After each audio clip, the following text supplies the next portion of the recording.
Olá, queridos estudantes, bem-vindos para mais uma aula de filosofia, aula 5 da unidade 1.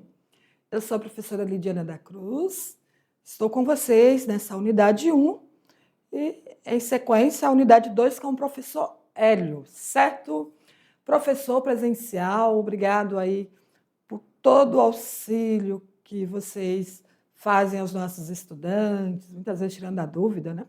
Aquilo que a gente não consegue explicar, acredito que vocês fazem essa ligação, essa ponte aí com os nossos estudantes.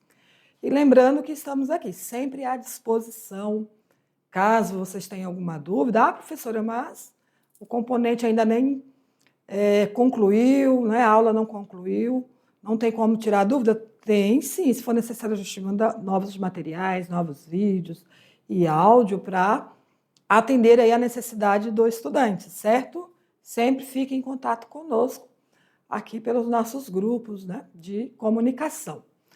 Certo? Então vamos dar sequência na nossa aula 5.1.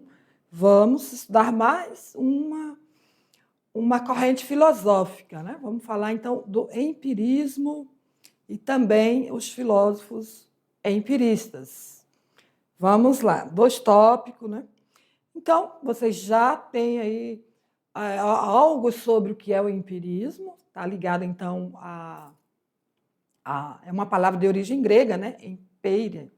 Empiria, que significa experiência. Então, empirismo é o mesmo significado de experiência. O que é a experiência, professora?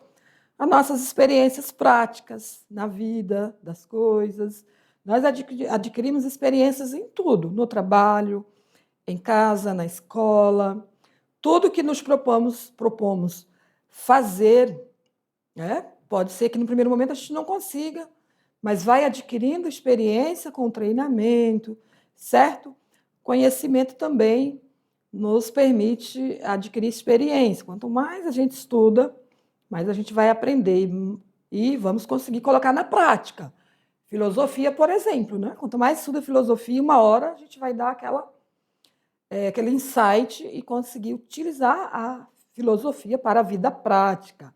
Então, estudante, o empirismo é uma corrente filosófica que caminha na direção oposta ao racionalismo, né? Foi a corrente que nós estudamos na aula 3, aula 4. O racionalismo foi aí com base nas ideias, né? Surgiu com base nas ideias de Descartes, porém, desde do Platão já trazia ideias, né? Ideias do conhecimento com base no racionalismo.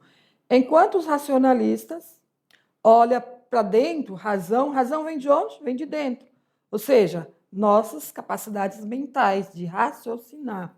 Isso é a razão.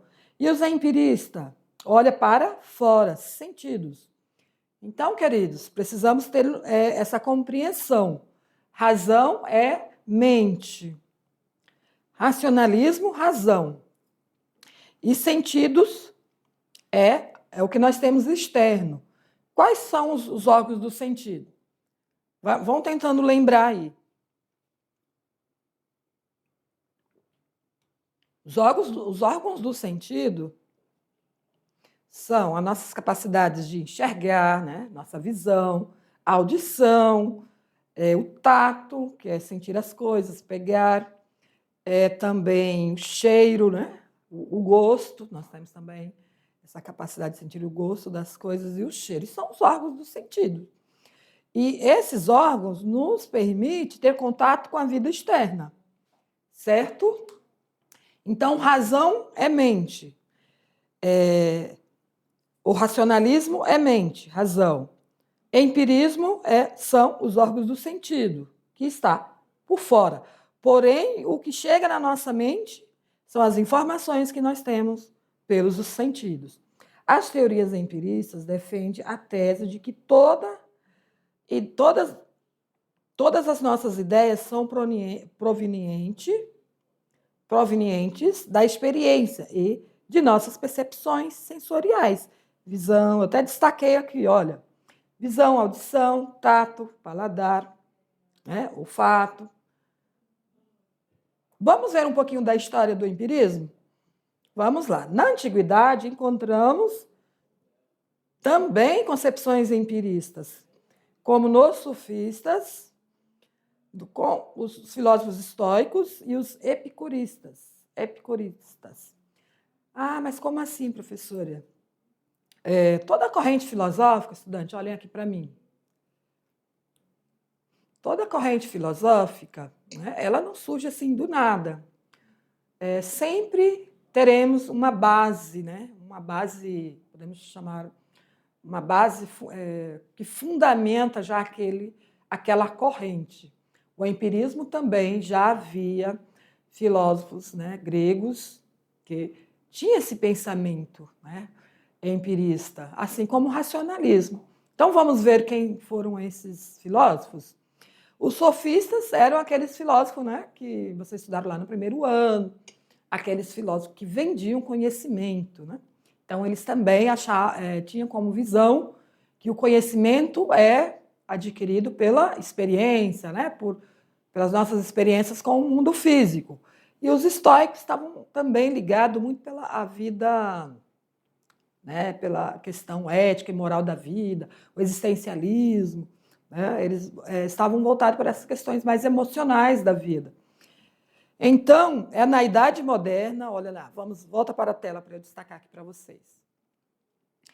É na Idade Moderna que o empirismo chegará pela primeira vez a um desenvolvimento sistemático, certo? Qual era a premissa? Não existem ideias inatas. O conhecimento não nasce conosco. Ele é construído. Muito bem. Então, vamos ver quem são essas pessoas, né? Esses filósofos que tinham essa visão empirista, que para eles as ideias, né, não é inatas. Lembra dessa palavrinha inatas? Racionalismo que diz que já nascemos com ideias, né? Ideias de perfeição, ideias de Deus, que já ao nascer já temos ideias pré-existentes, porém os empiristas dizem que não. Eles dizem que nós vamos construindo ao longo da vida, né, o conhecimento. Então, vamos ver quem são os filósofos empiristas. Eles são filósofos que viveram entre os séculos XVI e XVIII, como Thomas Hobbes, John Locke, David Hume e Francis Bacon. São esses aqui. São os filósofos empiristas. Vamos lá, vamos estudar um pouquinho de cada um deles. Deixa eu dar uma olhada aqui no horário. Já estamos aqui no 6º slide. Muito bem, então dá para ir mais devagar. Então, vamos conhecer um pouquinho de Thomas Hobbes, né? Ele nasceu em 1588, faleceu em 1679. Sempre quando vocês verem datação como essa, isso quer dizer que essa pessoa já faleceu. Então, a última data, é a data em que ele faleceu, certo? Ah, professora, mas é correto essas datas? Pode ser que alguns livros coloquem datas diferentes, mas né, aproximado essa datação, né? Vocês sabem que na internet nós encontramos muitas informações que não estão de acordo aos livros. Então, ele nasceu, né, na Inglaterra. O pensamento de Hobbes foi muito influenciado pelas ideias de Bacon, né, de Francis Bacon e Galileu. Olha, para ele, o homem é uma máquina. Hobbes era materialista. Para ele, nada existia além da matéria e do movimento. Para ele, o conhecimento pelos sentidos. Como que ele acreditava que o conhecimento se desenvolve pelo sentido? Que todos os nossos pensamentos são cópias de sensações causadas pelo movimento de objetos externos sobre os nossos órgãos dos sentidos. A mente como cálculo. Para ele, raciocinar é apenas somar e subtrair, consequências de nomes que damos às coisas. Olha, o entendimento dele sobre o conhecimento é que os pensamento racional são cópias de sensações causadas pelos movimentos dos objetos. E que a mente, como cálculo, é apenas somar e subtrair. Então, ele está fazendo versus, né, ao racionalismo, que entende que o conhecimento se desenvolve pela racionalidade, pelas nossas capacidades mentais de pensar, analisar, né, calcular. Inclusive, o racionalismo tem como base a matemática, né? E aí que Descartes cria um método científico, a dúvida metódica. Vamos continuar aqui com Hobbes, onde ele diz que o corpo, que é o corpo, é entendido como um elemento material que existe independente do nosso pensamento. E o movimento pode ser determinado matematicamente e geometricamente. Para Hobbes, é importante, como né, o pensamento dele é importante hoje. A filosofia, né, desse filósofo lançou a base para a ciência política moderna. Ele foi um dos primeiros a dizer, infelizmente eu risco aqui, ele foi o primeiro a dizer que o poder do rei não vem de Deus, ou seja, não vem do divino, mas de um acordo entre os próprios homens. Frase célebre, né? Eu falo célebre, mas é uma frase célebre, ou seja, uma frase importante. O homem é o lobo do homem.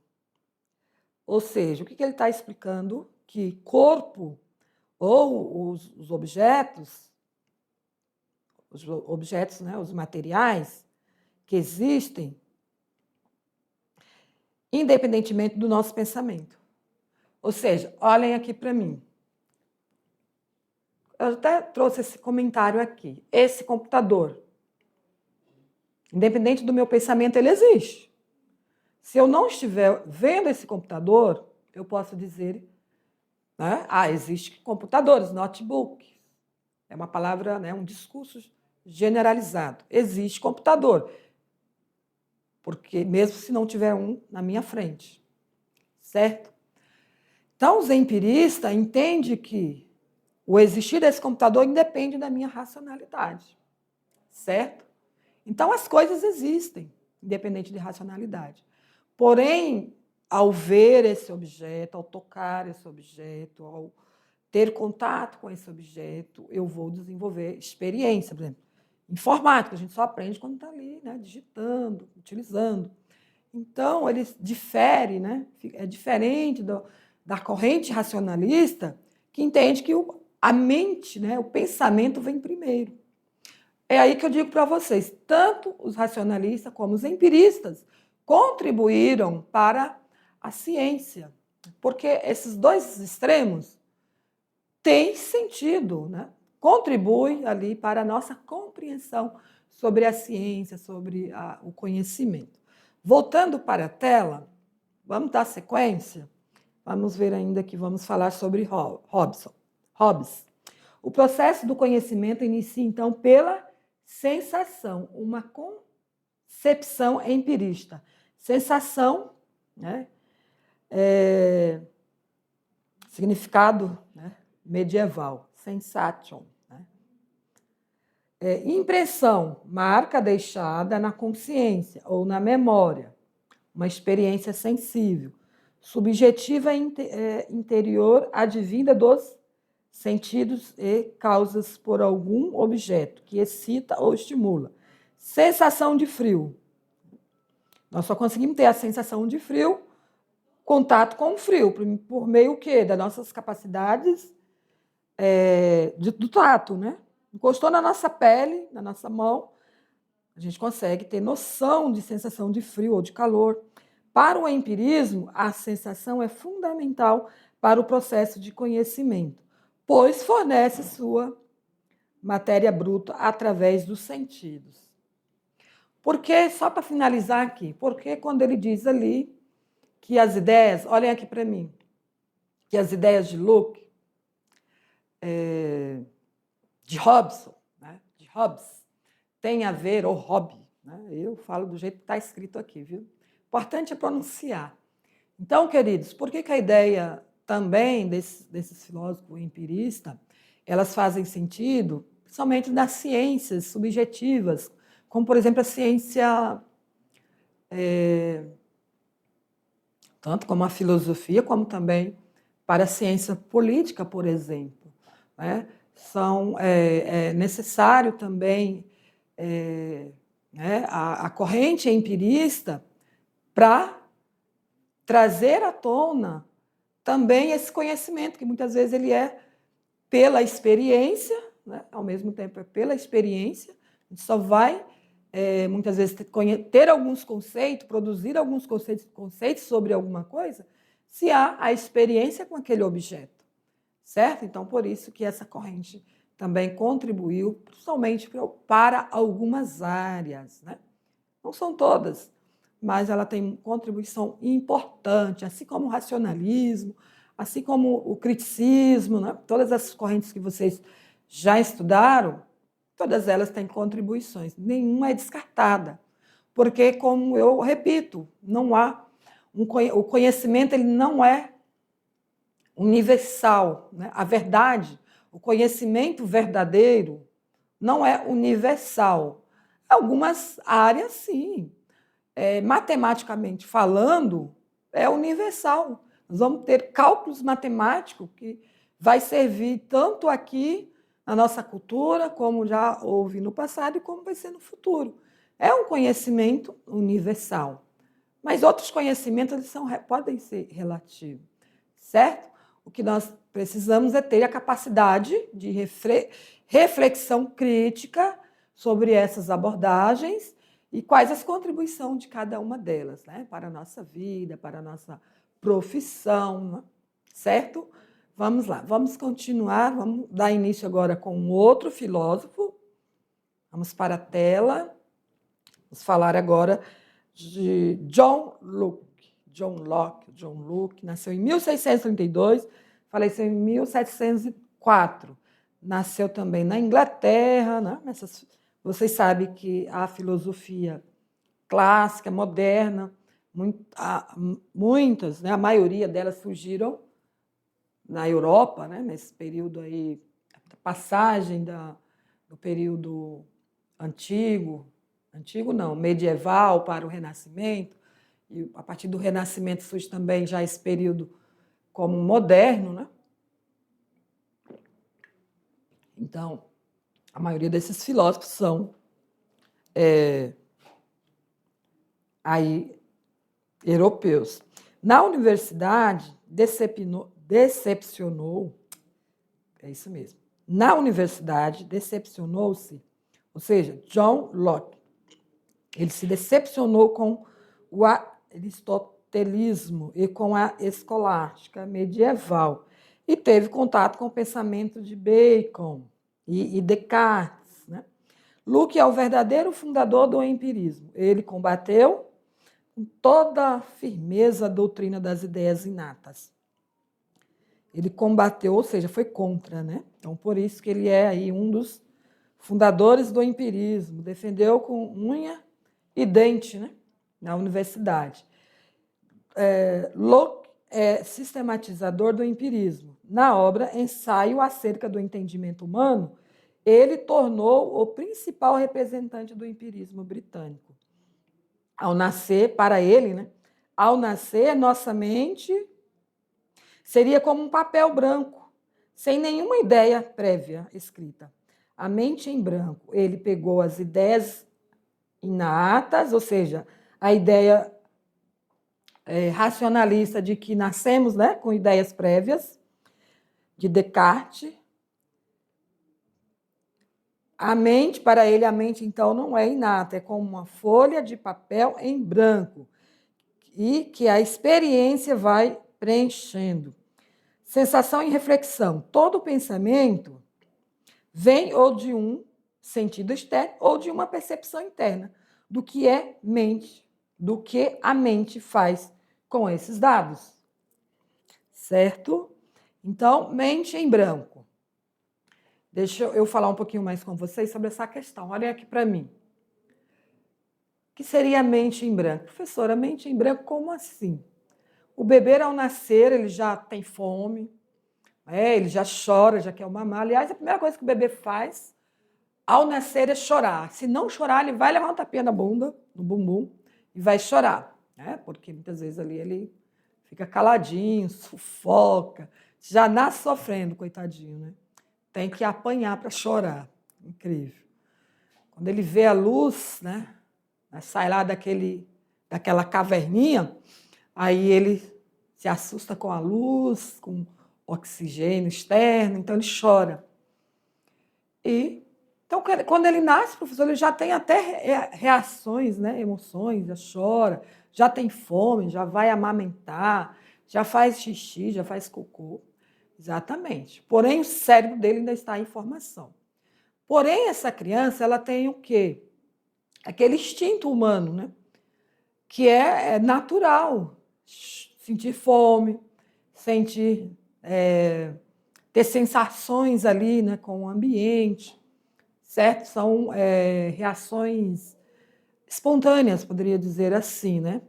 E depois ela vai se relacionando com a mãe, com o mundo externo, e vai desenvolvendo ideias. Ela sabe até como que quando ela chora, a mãe vai buscá-la. Quando ela chora que não quer ir para o berço, quando ela chora que a mãe vai colocar no berço, ela chora, ela sabe que a mãe vai segurar ela no braço, né? Então, ele já vai adquirindo ali esperteza, né? Ah, mas ele faz isso consciente, professora? Não. Ainda é de forma muito irracional, é quase que comportamentos espontâneos, ou vai adquirindo ali, né?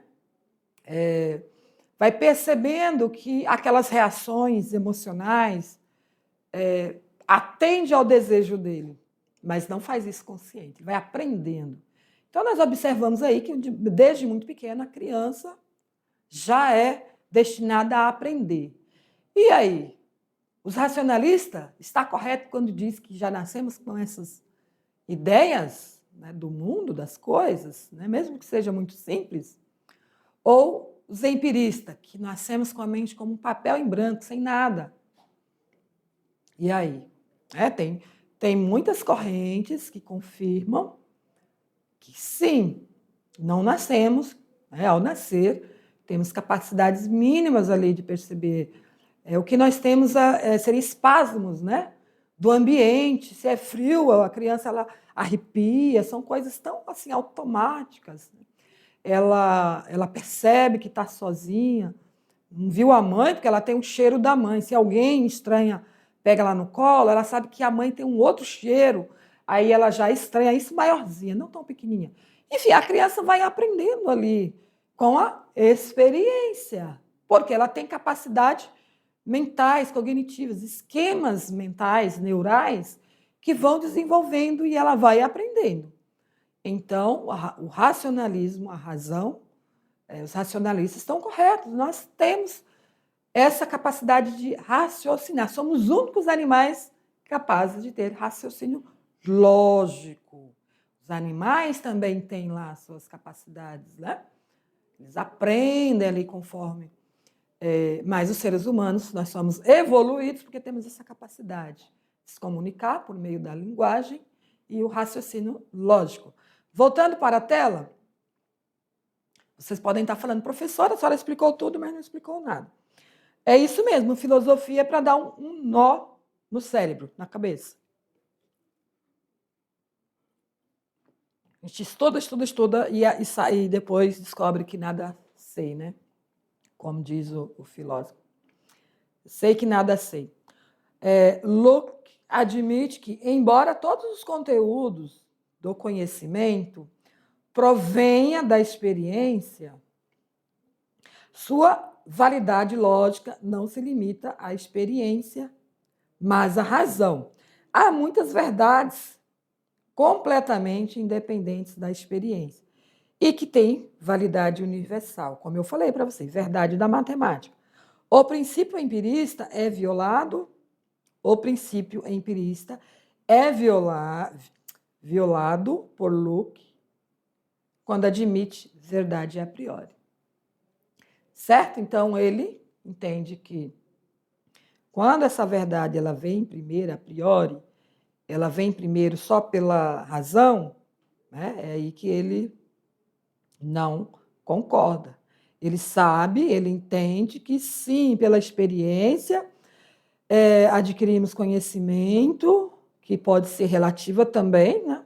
A minha experiência com um objeto, uma experiência, por exemplo, com uma cultura, um cotidiano, vai ser diferente em outra cultura, não vai ser universal. Porém, a racionalidade, um conhecimento lógico, como a matemática, como ele está dizendo aqui, ela pode ser, sim,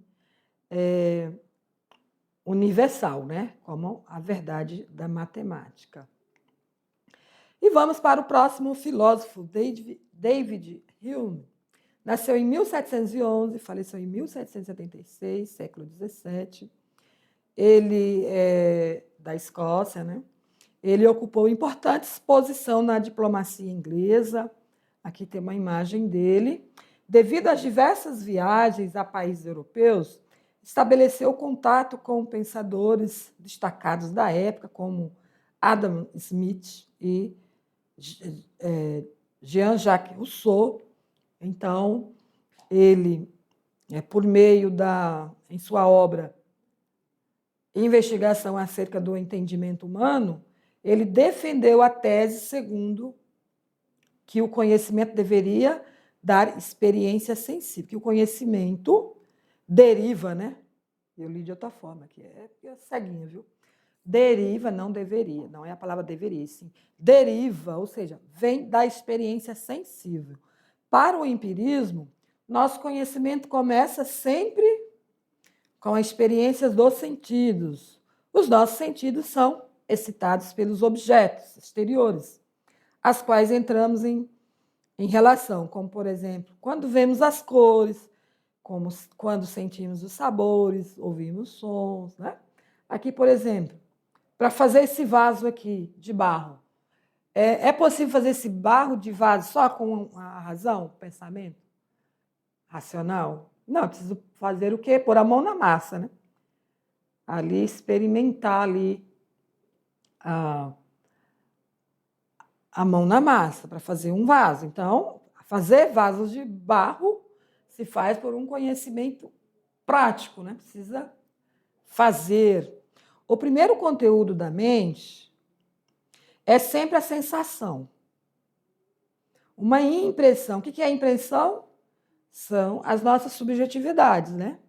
Que nós criamos sobre as coisas. E sensação é o que nós sentimos. Sensação de frio, sensação de calor, sensação de tristeza, são sentimentos. E impressão é a nossa subjetividade. É a impressão que nós temos das coisas. Por exemplo, um vaso de barro. Eu tenho a impressão que o vaso de barro quebra fácil. Entenderam? Eu preciso, então, da minha capacidade subjetiva, ou seja, racional, mental, para ter essa impressão. Da sensação nasce a percepção. A percepção, então, é a consciência e a representação da sensação empírica. Para ele, todas as ideias e percepções mais tênues são cópias de nossas impressões ou percepções mais vividas, sendo cada ideia cópia de uma impressão. E sendo a impressão necessariamente particular. Segue-se que também as ideias devem ser determinadas do mesmo modo, individual e particular. Então, queridos, o empirismo, esses filósofos comprovam aí que o empirismo são as nossas, o conhecimento é construído por meio das nossas sensações e das impressões que criamos sobre o mundo, sobre os objetos, sobre as pessoas, sobre as coisas, certo? Então, o que vem primeiro? Olhem aqui para mim. Quase terminamos, só tem mais um filósofo para a gente falar. O que vem primeiro? É o pensamento, a razão ou a impressão? Ou a sensação? E aí, o que vocês acham? Discute aí entre vocês. O que vem primeiro? É a razão, é a racionalidade ou a experiência? Primeiro eu adquiro experiência, crio conhecimento. Ou primeiro eu crio conhecimento e vou desenvolver a experiência. Olha como que é bem complexo. Porque esses dois lados, de certa forma, né, estão corretos. Tem conhecimento que nós só vamos adquirir ele por meio da experiência. Vou ter que vivenciar para aprender sobre aquilo. Vou ter que sentir, observar, né, manipular ali com as mãos, para eu criar ali uma impressão sobre aquilo. Aí eles estão corretos, o empirista, quando diz que o conhecimento parte da experiência. Certo? Vamos lá, vamos ver qual é o próximo filósofo que nós vamos estudar. Francis Bacon. Francis Bacon nasceu em 1561, faleceu em 1626. O profeta do método. Embora ele vivesse na transição para o período moderno, ele foi considerado o pai do método experimental. Olha aí que interessante, né? Criou-se, então, um método experimental. Eu, Lidiana, muitas vezes desenvolvi pesquisas experimentais, por meio da experiência. Método empirista, né?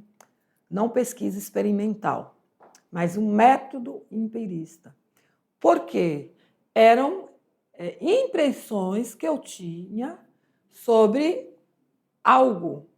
Então, eu não tinha um conhecimento racional sobre aquilo, porque eu não havia feito observação sobre aquilo, né? Sobre aquele problema, aquela problemática. Mas vamos estudar aqui, depois eu explico melhor para vocês. Para ele, saber é poder. A ciência deveria servir para dominar a natureza, em benefício do homem. Concordo plenamente. Método indutivo. Ele cria, então, o método indutivo. Em vez de partir de verdades gerais, devemos observar casos específicos, experimentos, para chegar a uma conclusão geral. Teoria dos ídolos. Nossa mente tem preconceitos que distorcem a realidade e só a experiência rigorosa pode limpá-los, né? Então, o método indutivo é o quê? Em vez de partir do geral para o menor, parte-se do específico, do menor para o maior, né? Para generalizar. Primeiro eu, em vez de já confirmar, né? Por exemplo, não coloquei o exemplo aqui. Todos os patos são brancos. É uma ideia geral, estou generalizando por meio da minha consciência racional. Todos os patos são brancos. Não, para eu ter certeza que todas as aves, né, da espécie de patos são brancas, eu tenho que ir a campo e observar esses animais lá na natureza para poder detectar, né, realmente que todos são brancos. Então, é isso. Verdades gerais é quando a gente generaliza. E o empirismo, ele permite o quê? Você partir de uma indução e aí, por meio da observação, chegar a uma conclusão geral. Francis Bacon é considerado um dos pais da ciência moderna e do empirismo britânico, influenciando, então, o desenvolvimento de um método científico e a valorização da investigação experimental, deslocando o foco da filosofia da ontologia, o ser, né? Filosofia ontológica seria só refletir sobre o ser, para epistemologia, ou conhecimento. Então, o que Francis Bacon chegou à conclusão de que é preciso partir, então, do particular para depois generalizar. Ou seja, uma pesquisa experimental é ir para um laboratório, ou ir a campo, né? Observar, investigar, fazer experimentos sobre um objeto para ter ali uma conclusão. Isso é ciência. Por métodos, é um método científico que comprova ali uma ideia, né? Um conhecimento. E temos esse quadro, né? Finalizo com esse quadro. Eu trago aqui características do racionalismo. e é característica do empirismo. Vamos lá, prestar atenção? Olhem para a tela, observem aí. Vou olhar aqui na TV que fica mais amplo para mim. Tenho uma baixa visão, sou especial. Então, queridos, fonte de conhecimento, racionalismo. Qual é a fonte de conhecimento do racionalismo? A razão. Para os racionalistas, só a razão é fonte de conhecimento. E para os empiristas, a experiência, os órgãos do sentido, é que permite, né, o conhecimento. Ideias inatas. Racionalismo concorda que nós nascemos com ideias, nascemos com conceitos de Deus, de infinito, de matemática. E os empiristas dizem que não nascemos com ideias inatas. Ou seja, a mente é uma tábua, né, rasa, ou seja, papel em branco. Olha aí. Então, aqui está bem lado a lado o que é cada corrente. Método de raciocínio, racionalismo, dedução, parte de leis gerais para um caso específico. E o empirismo parte, então, da observação específica para a lei geral, ou seja, método indutivo. Já acabei de falar isso para vocês. Confiança nos sentidos. O racionalismo tem baixa confiança nos sentidos, porque os sentidos enganam, eles estão corretos. Os nossos sentidos, já falei aqui com vocês, os nossos sentidos muitas vezes nos enganam, dá ali uma ideia errada de algo, né? A gente pode estar enxergando coisas que não existem, podemos, por meio da visão, ver uma coisa distorcida e criar percepções de coisas que não é real, que não é verdade. E o empirismo tem alta confiança nos sentidos.